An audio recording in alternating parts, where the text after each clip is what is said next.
నా తమ్మేల్స్ చూస్తేనే మనకి స్పష్టంగా కనబడద్దు. ఒకసారి 81 దాకా పోలింగ్, 80 దాకా పోలింగ్, 80.26 టోటల్గా ఫైనల్ ఫిగర్ని అంటే మొన్న రాత్రిపూట్ల 12 దాటాక కూడా పోలింగ్ నమోదు కావటం, అది టోటల్గా ఎంత అన్నటువంటిది. దానికి మళ్ళీ పోస్టల్ బ్యాలెట్లు యాడ్ చేయడం, దాంట్లో మళ్ళీ 2 రకాలు, ఒకటి ఉద్యోగుల పోస్టల్ బ్యాలెట్తో పాటుగా వృద్ధులు, వికలాంగులు ఎవరైతే పోలింగ్ బూత్ దగ్గరికి వచ్చి ఓటేయలేని వాళ్ళు ఉన్నారో వాళ్ళ దగ్గరికే ఎన్నికల సంఘం వెళ్ళి చేసినటువంటి ఓటింగ్ ప్రక్రియ, ఇవన్నీ కలిపి లెక్క వేస్తే ఇప్పుడు 81.26% పోలింగ్ నమోదవ్వడం అన్నటువంటి సంచలనం. ఇందులో ఒక కీలకమైనటువంటి అంశం ఏంటంటే 3,33,40,560 మంది ఓట్లు వేశారు.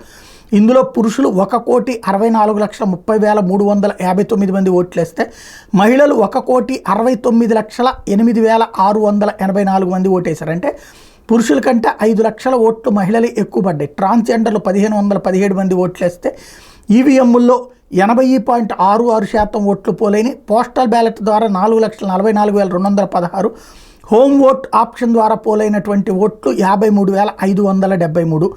టోటల్గా గత ఎన్నికలతో పోల్చితే 2.09% పెరిగింది, 2% పెరిగింది లాస్ట్ ఎలక్షన్స్లో. 74% అంతకుముందు నుంచి చూస్తే 79 మొన్నటిసారి అనుకుంటే, ఇప్పుడు 79 నుంచి ఏకంగా 81కి పెరిగింది. తద్వారా 2% ఓట్లు పెరగడంతో దీని ఫలితం ఎవరికి ఉంటుంది, ఎవరిని అధికార గద్దెనెక్కిస్తుంది, ఎవరిని దించుతుంది అన్నటువంటిది ఖచ్చితంగా పెద్ద సస్పెన్సే.